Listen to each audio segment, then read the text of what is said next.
ॐ सदाशिवसमारम्भां शङ्कराचार्यमध्यमाम् अस्मदाचार्यपर्यन्तां वन्दे गुरुपरम्पराम्। ॐ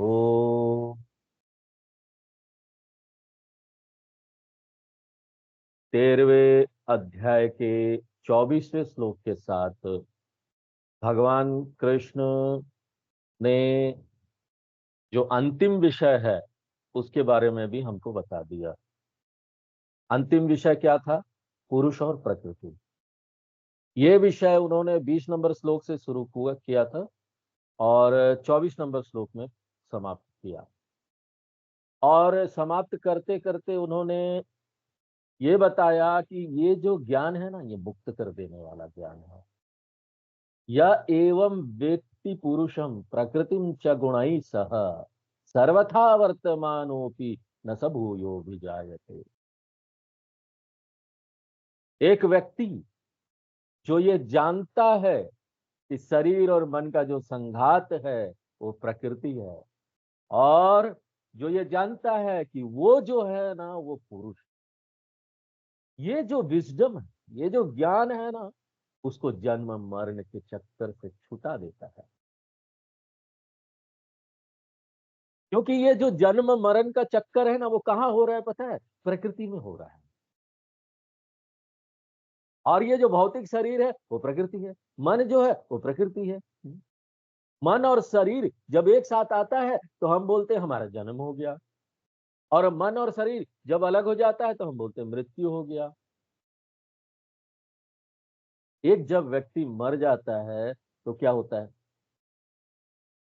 मन जो उसके शरीर में था, वो शरीर को छोड़कर, उस भौतिक शरीर को छोड़कर, वो घर को छोड़कर चला जाता है और शरीर गिर जाता है, मर जाता है। और जो वो अलग हुआ मन है वो दूसरे शरीर की खोज में जाता है, और सही समय आने पर उसको दूसरा शरीर मिलता है अपने कर्मों के अनुसार। और जब वो दूसरे शरीर के साथ अपना संयोग बनाता है तो इसको बोलते हैं जन्म हो गया। तो शरीर और मन का संयोग जो है वो जन्म है, शरीर और मन का जो वियोग है वो मरणम। शरीर भी प्रकृति है, मन भी प्रकृति है, इसलिए इनका जो संयोग वियोग है, संयोग यानी जुड़ना, वियोग माने छूटना, ये किस स्तर पर हो रहा है? प्रकृति के स्तर पर हो रहा है। और ज्ञानी कौन है? ज्ञानी वो है जिसने सत्य को पहचान लिया है कि मैं पुरुष हूं, जिसमें कोई संयोग वियोग कुछ नहीं होता। तो यहां पर तो प्रश्न ही नहीं उठता कि जन्म होगा। एक जन्म भी संभव नहीं है, तो यहां पर पुनर्जन्म का प्रश्न कहां उठता है? दूसरे जन्म का प्रश्न कहां उठता है? इसलिए कृष्ण भगवान ने यहाँ पर यह निष्कर्ष निकाला कि भूय सह न अभिजायते, उसको मुक्ति प्राप्त हो जाए। ये जो चक्र है उससे वो स्वतंत्र हो जाता है, छूट जाता है। तो कृष्ण भगवान ने यहाँ पर हमको 6 विषय के बारे में बता दिया जो कि अर्जुन जानना चाहता था। भगवान, क्षेत्र क्या है, क्षेत्रज्ञ क्या है, ज्ञानम क्या है, ज्ञेयम क्या है, प्रकृति क्या है, पुरुष क्या है। इसलिए कृष्ण भगवान का काम अब समाप्त हो गया। इसलिए अब कृष्ण भगवान ये सारी चर्चाओं को जो भी उन्होंने किया उसको अब समेटना चाहते हैं श्लोक नंबर 25 से लेकर 35 में। यहां पर वो समेटेंगे, समरी बता देंगे। 25 नंबर श्लोक पढ़ते हैं। ध्यानेनात्मनि पश्यन्ति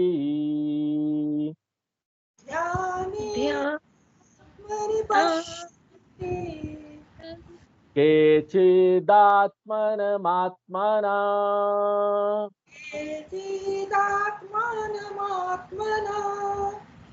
अन्ये सांख्येन योगेन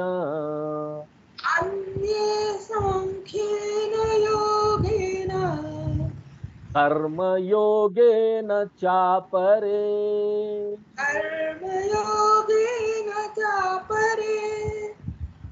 तो ये जो 11 श्लोक आगे आने वाला है 25 से 35, उसमें भगवान कृष्ण हमको बताएंगे ज्ञान साधना क्या है, ज्ञान का फल क्या है। तैयारी वाला जो साधना है वो क्या है, जो व्यक्ति को आत्मज्ञान प्रदान करेगा, वहां तक पहुंचाएगा। और उसका लाभ क्या है जो एक व्यक्ति को मिलेगा। पहले कृष्ण भगवान यहाँ पर जोर दे रहे हैं कि सभी आध्यात्मिक साधनाओं का अंतिम लक्ष्य क्या है। सभी आध्यात्मिक साधनाओं का अंतिम लक्ष्य एकमात्र आत्मज्ञान है। इसमें आपको कोई डाउट नहीं होना चाहिए। अपने मन में इस बात को एकदम स्पष्ट और क्लियर कर दीजिए। अल्टीमेट गोल जो है वो आत्मनि आत्मनः आत्मानं पश्यन्ति है। आत्मनि यानी अपने द्वारा, मैं स्वयं, क्योंकि ये सर्वत्र व्याप्त आत्मा वो हमारे शरीर में है, शरीर मन के संघात में है। इसलिए इस आत्मा को जानने के लिए हमको कहीं और जाने की जरूरत ही नहीं। हमको उस आत्मा को अपने भीतर खोजना है। इसलिए आत्मनि का अर्थ क्या हुआ, वही मैं यानी आत्मा।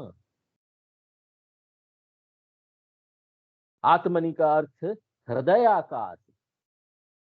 तो आत्मनि पश्यन्ति, तो उसमें वो क्या देखता है, आत्मानम पश्यन्ति।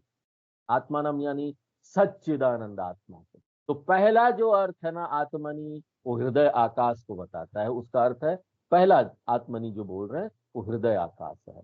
और दूसरा जो आत्मनि आत्मानम है, वो हृदय आकाश नहीं है। आत्मानम का अर्थ है सच्चिदानंद आत्मा।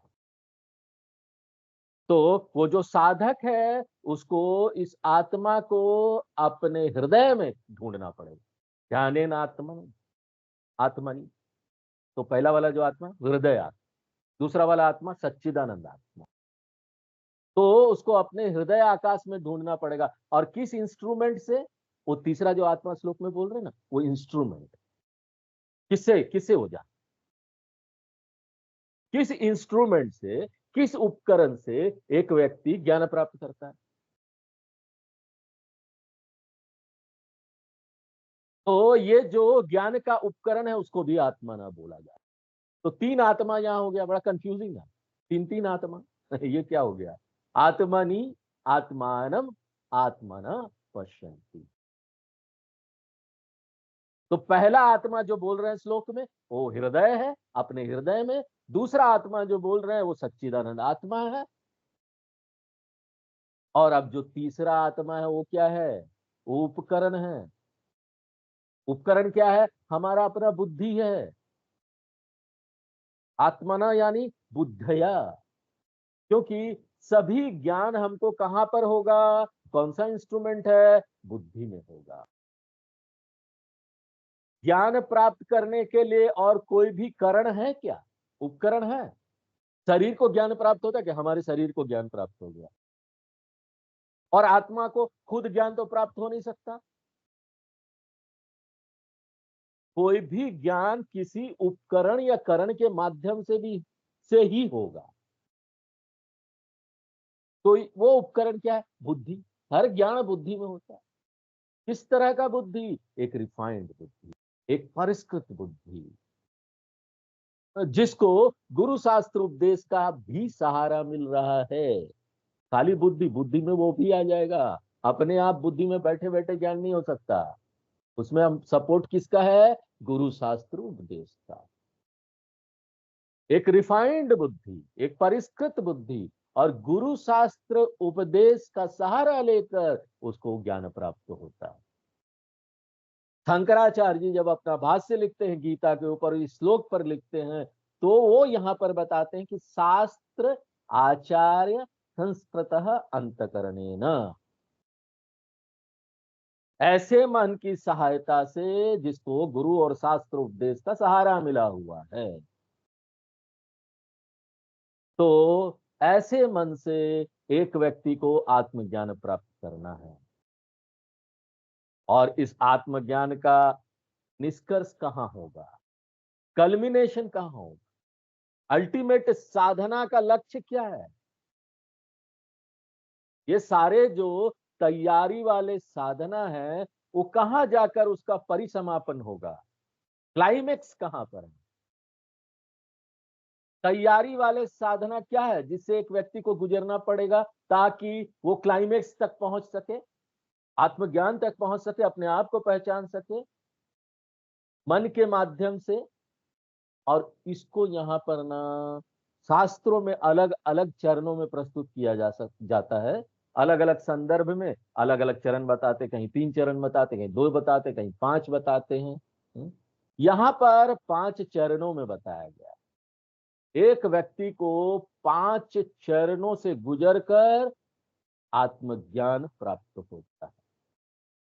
हर एक चरण में एक व्यक्ति आत्मज्ञान प्राप्त करने का जो एक बाधा है उसको दूर करता है। हर एक जो चरण है वो व्यक्ति को एक एक बाधा दूर करने में सहायता करता है। संस्कृत में इसको बोलते हैं प्रतिबंध निवृत्ति। निवृत्ति यानी छूट जाना, प्रतिबंध यानी बाधा। तो वो 5 चरण क्या है जो हमारे 5 बाधाओं को दूर करेगी? और वो बाधाएं क्या क्या है? ये सारा कुछ हमने 12वें अध्याय में बताया था और बहुत सारे संदर्भ में भी बताया था। यहाँ पर हम आपको याद दिला दे रहे हैं इन 5 चरणों को, इसलिए हम विस्तार करके इसके बारे में नहीं बताएंगे। तो पहला जो चरण है उसको बोलते हैं कर्म योग। कर्म योग में मानसिक अशुद्धता हम दूर करते, संस्कृत में इसको बोलते हैं मल निवृत्ति करते। मल का क्या अर्थ हुआ? अशुद्धता। ये सारे अशुद्धता कौन कौन है जो हमारे मन में है? राग, द्वेष, काम, क्रोध, लोभ, मोह, मद, मात्सर्य आदि बहुत सारे हैं। तो कर्म योग हमारी सहायता करता है इन मलों को दूर करने में, और ये हमारे मन को परिष्कृत कर देती है, रिफाइंड कर देती है। फिर अगला चरण जो साधना का आता है उसको बोलते उपासना या ध्यान करना। किसके ऊपर ध्यान करना? सगुण ईश्वर के ऊपर, भगवान की महानता के ऊपर, उनके रूप के ऊपर ध्यान करना। तो ये जो उपासना है वो दूसरा बाधा दूर करने में हमारी सहायता करता है। ये दूसरा बाधा कौन सा है? विक्षेप। विक्षेप यानी बहिर्मुखत्व। एक व्यक्ति जो अशांत है, बहुत बाहर सब कुछ करना चाहता है, कुछ करके कुछ प्राप्त करना चाहता है, एक्सट्रोवर्ट है, बहिर्मुख है, ऐसा जो मन है ना वो ज्ञान प्राप्त करने में ऑब्स्टेकल है, बाधा है। उपासना सहायता करता है हमारे मन को एकाग्र करने में, मन की एकाग्र शक्ति को बढ़ाता है, वो हमारे मन को समन्वित कर देता है, वो हमारे मन को एकाग्र शक्ति प्रदान करता है और ये जो बहिर्मुखता है उसको दूर करता है। एक जो बार बार बाहर जाने वाला मन है ना वो समेट के अपने भीतर आ जाता है। तो ये जो दूसरा साधना है इसको बोलते हैं उपासना। और इसमें कौन सा बाधा दूर होता है? संस्कृत में बोलते हैं विक्षेप निवृत्ति। विक्षेप यानी अभी हमारे बहुत सारे लक्ष्य हैं, इधर उधर हम भटके हुए, हमारे मन को हमने भटकाया हुआ है। हाँ? तो इसको दूर करके मन को एकाग्र करें। और तीसरा चरण क्या है?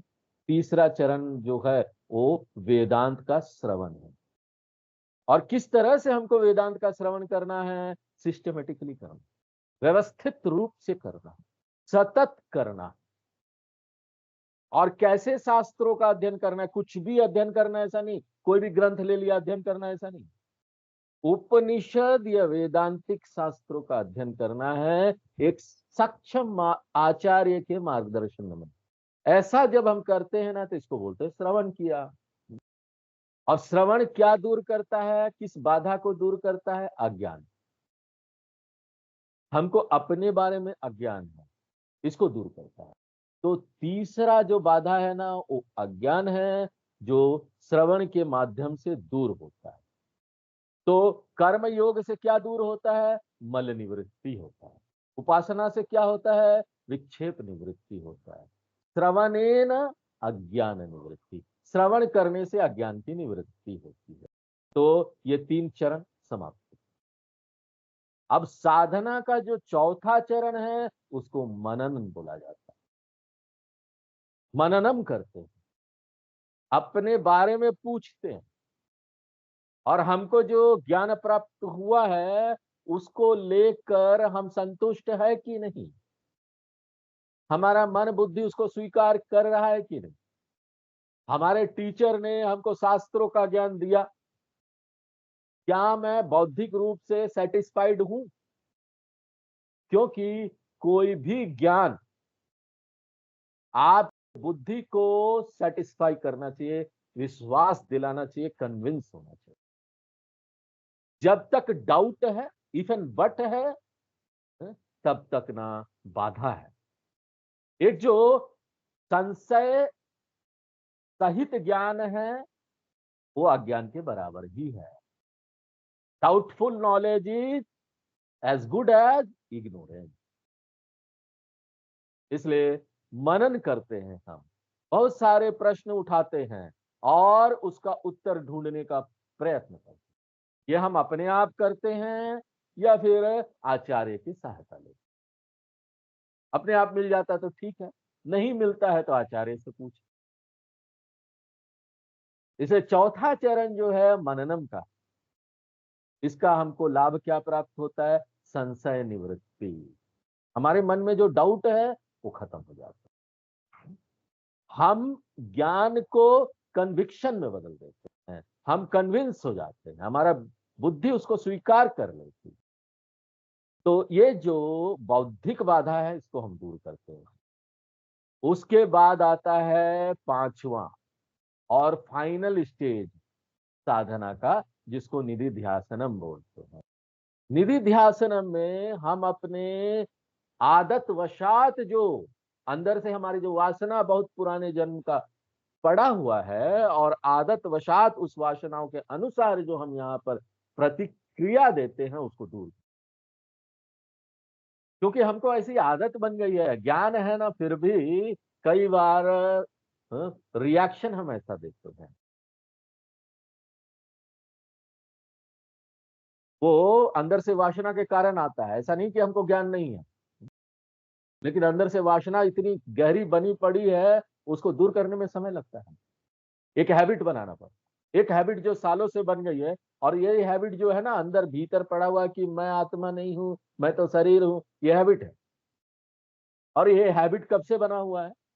सिर्फ इस जन्म से नहीं, ये हैबिट का कई कई कई जन्मों से आप जीते आए, और ये आप यही मानते आए कि मैं ये शरीर। और इतना जो गठरी बना पड़ा है हैबिट का, आपके आदत का, हाँ, वो तुरंत तो जाएगा नहीं। ज्ञान तो हो गया, कन्विंस्ड है आप, लेकिन उसको जाने में समय लगेगा। तो हम जान जान कर पूरे समय अवेयर होकर अपने जीवन में वेदांत के ज्ञान का आह्वान करते रहते हैं, ताकि ना हम ये अनवेदांतिक जो वेदांत के ज्ञान के विरुद्ध जो हम यहाँ पर व्यवहार कर रहे हैं अपने जीवन में, जो प्रतिक्रिया दे रहे हैं अपने जीवन में, उसको दूर कर लें।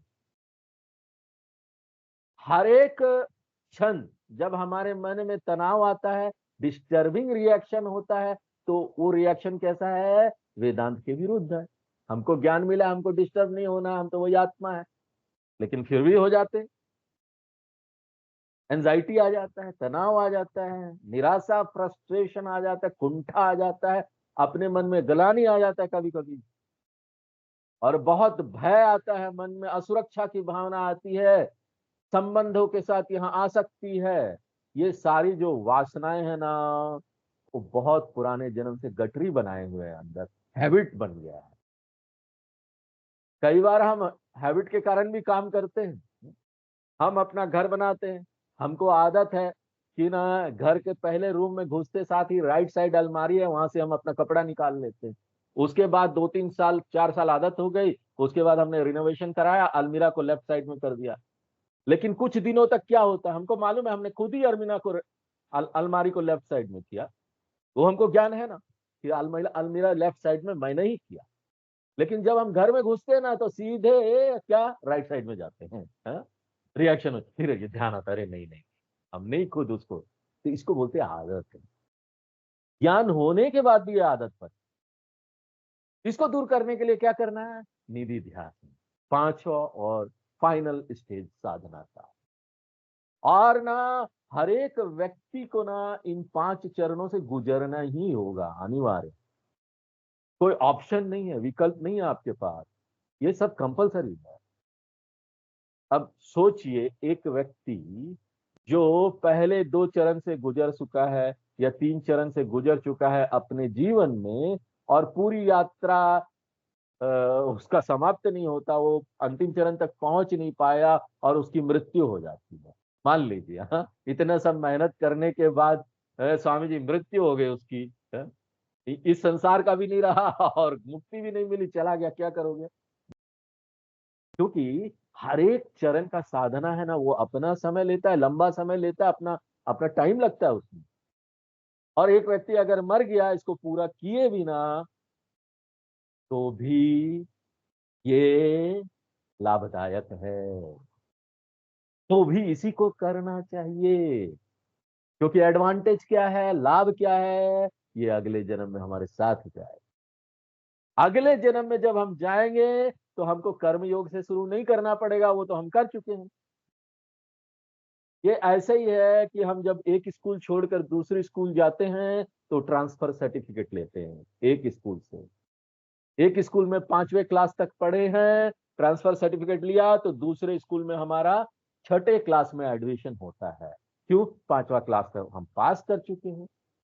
उसी प्रकार से ये इस बात पर निर्भर करता है कि एक व्यक्ति पुराने जन्म में किस चरणों तक साधना कर चुका है, या ट्रांसफर सर्टिफिकेट इस जन्म में लेकर आया है, उसकी आध्यात्मिक साधना किस स्तर तक है।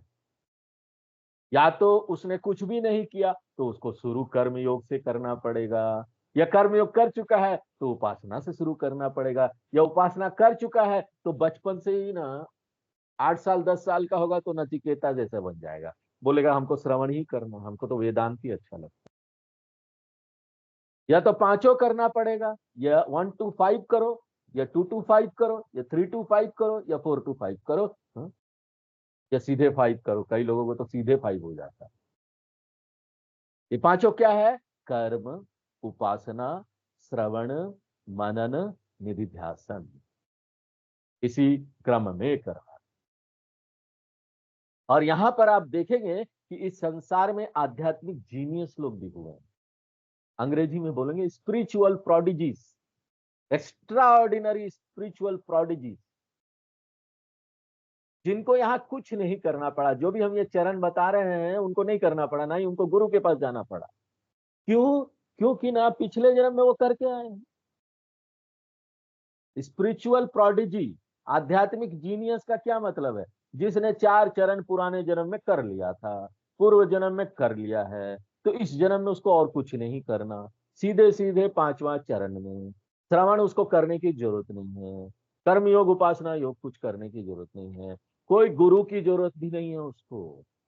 कितना रिलीफ है ना, कितना रिलीफ मिल जाता है। ये सब करने की जरूरत ही नहीं, उसको गुरु की भी जरूरत, उसको श्रवण मनन ये सब कुछ करने की जरूरत नहीं। बचपन से ही उसको ऐसा लगता है ना कि ये सब जाना पहचाना सा है, ये सब तो हम कर चुके हैं पुराने जन्म में, तो उसके लिए तो बस ऐसा है ना, वॉक ओवर होता है, बस बस थोड़ा सा जान गए, खत्म कहानी। लेकिन ऐसे लोग को देखकर हमको तर्क नहीं देना चाहिए, उनको गुरु की जरूरत नहीं पड़ी। आप बोलते हैं शास्त्र में कि गुरु अनिवार्य है, उनको तो नहीं जरूरत पड़ी। हाँ? हाँ? यहाँ पर सब लोग तो आध्यात्मिक जीनियस नहीं हो सकते ना, सब लोग रामानुजम तो नहीं हो सकते ना।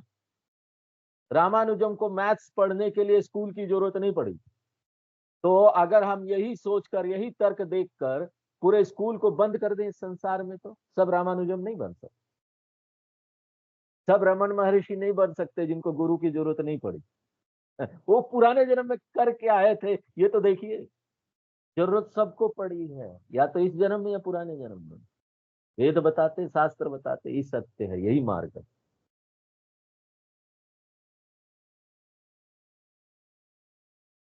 तो यहाँ पर कृष्ण भगवान क्या बोल रहे हैं? कर्म योगेन अपरे पश्यन्, कई सारे साधक होते हैं जो कर्मयोग से ही शुरू करते हैं। क्यों? उनको उनका 5 चरण जो है करना है आगे, उन्होंने कुछ नहीं किया। क्यों? उनके मन में ना बड़ा शक्तिशाली राग, द्वेष, काम, क्रोध ये सब बाधा पड़ी हुई है।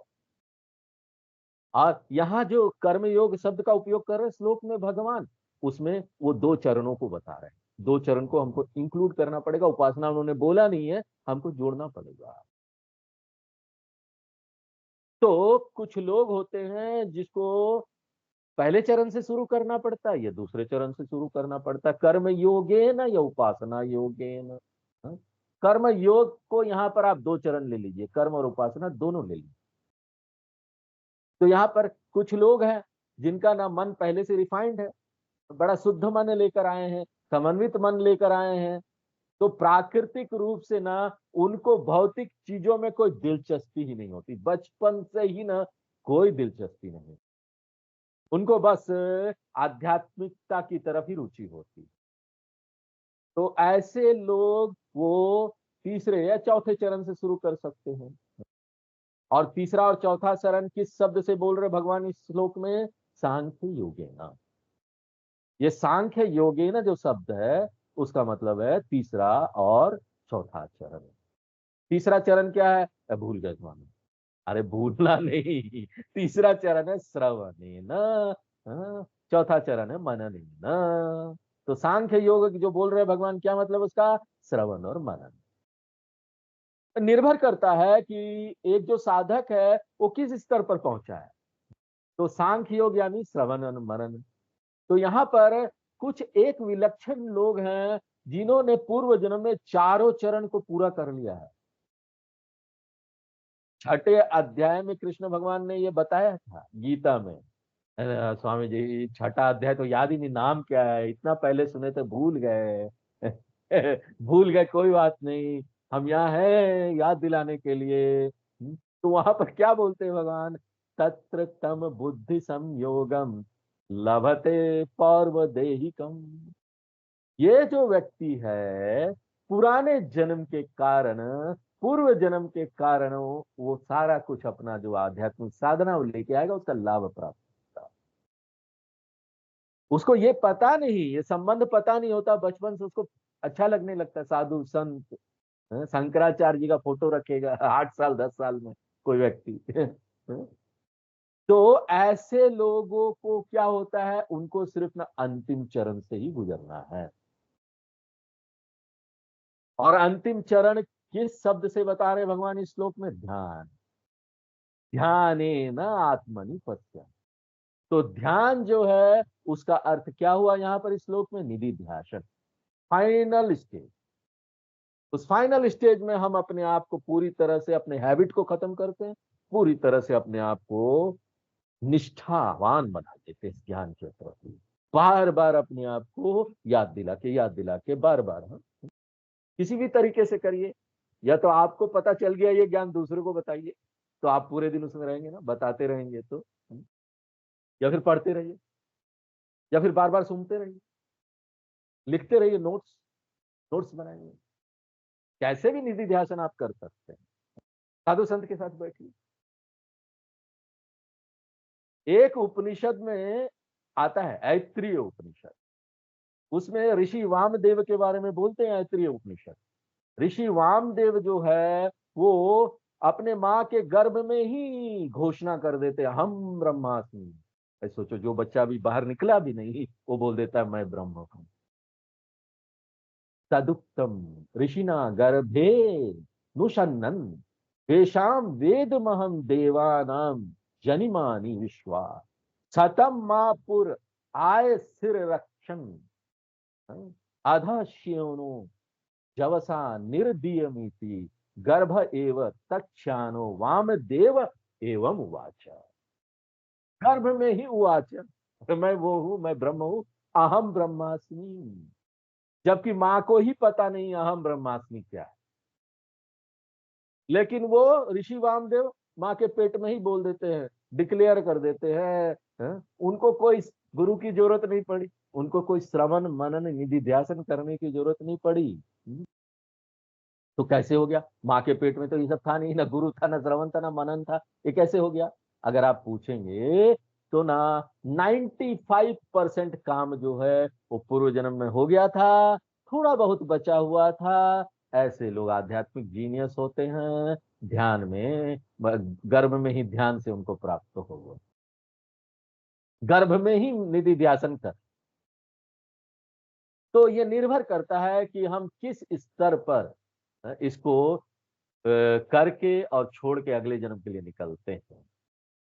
पहला स्तर, दूसरा स्तर, तीसरा स्तर, चौथा स्तर, पांचवा।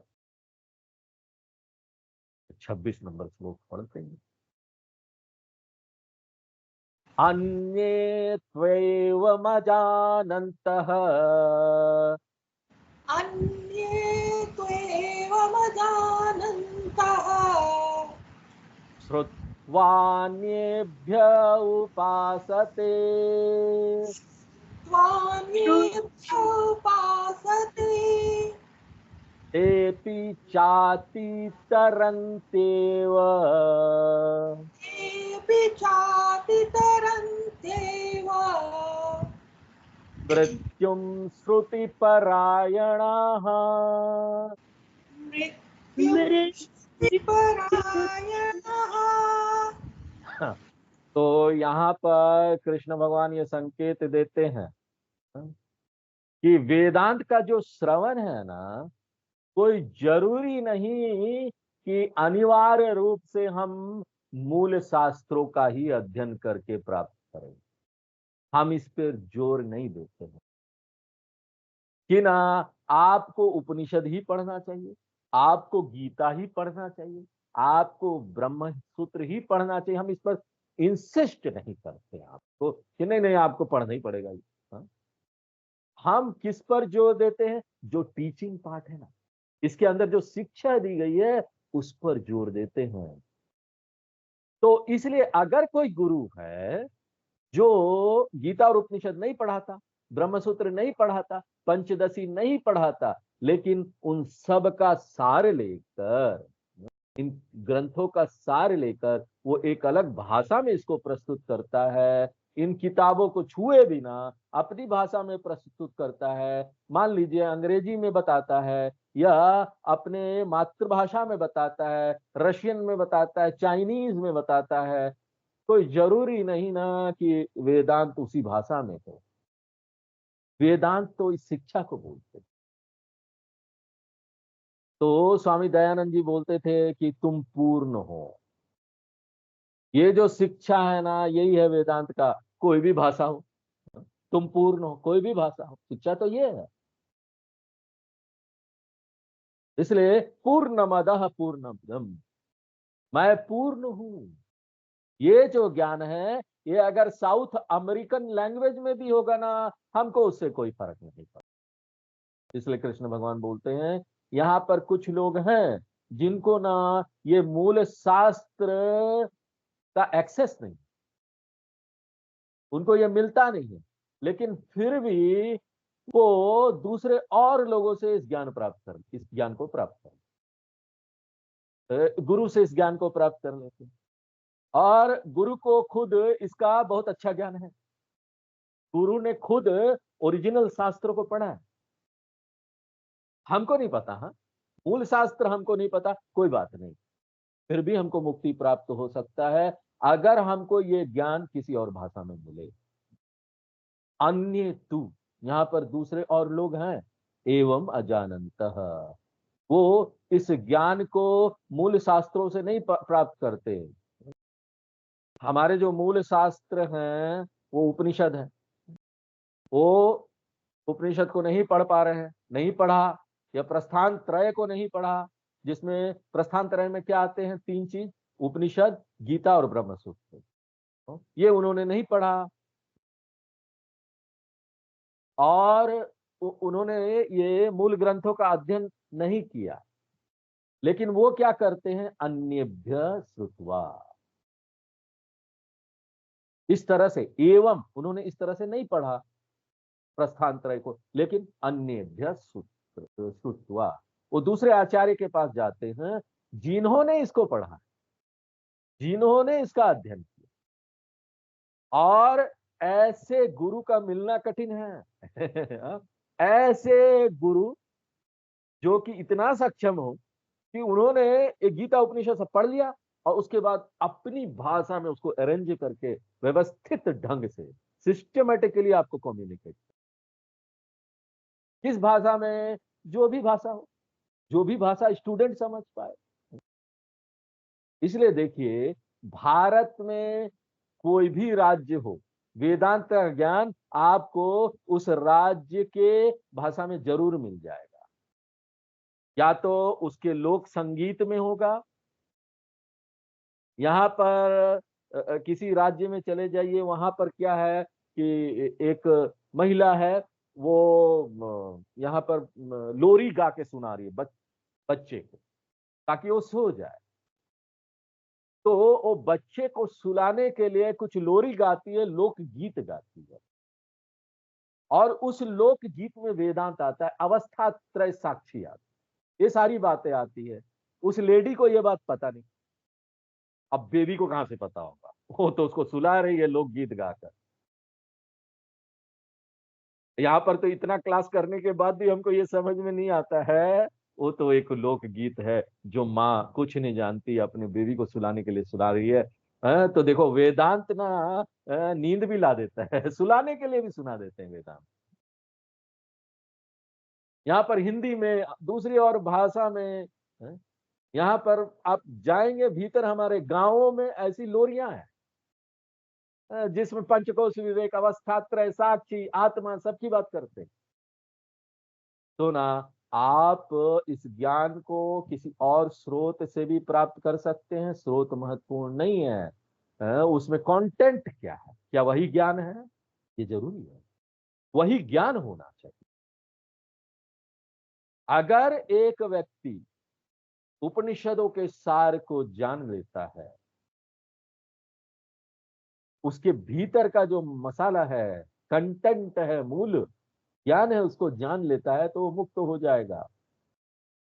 और दूसरे हाथ पूरा उपनिषद पढ़ लिया, सब कुछ पढ़ लिया, लेकिन उसके मूल सार को नहीं समझ पाया कि उपनिषद क्या बोलना चाह रही है, तो ऐसा व्यक्ति कभी मुक्त नहीं हो।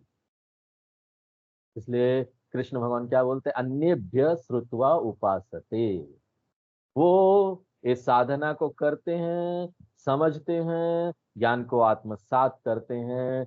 ते अपि, ऐसे लोग भी जो श्रुति परायण हैं, जो ना गुरु के बातों को पत्थर की लकीर समझते हैं। अब बताओ ये कितना कठिन काम। हम्म? भगवान ने छूट तो दे दी है, लेकिन हमको समझना पड़ेगा कि ऐसे लोग दुनिया में बहुत कम है। ऐसे तो पहले बात गुरु मिलना बहुत कठिन है, कि आपको ऐसे गुरु मिल जाए जो उपनिषद से नहीं बता रहा है और कुछ नहीं बता रहा, अपनी भाषा में बता रहा है। और दूसरा, ऐसा शिष्य मिलना कठिन है जो कि ना गुरु के बात को पत्थर की लकीर समझ। ये जो बोल रहे हो ठीक है, वेद से ज्यादा तो ये जो बोल रहे हो, इनकी बातें जो है वो वेद की भाषा है। ऐसा एक शिष्य समझे, कमिटेड रहे, गुरु के शब्दों के प्रति प्रतिबद्ध रहे, तब जाकर ना उसको ये ज्ञान ऐसे ही प्राप्त हो सकता। अन्य लोग ऐसे ही ज्ञान प्राप्त। तो आज हम यही विराम देते हैं। हरे कृष्ण।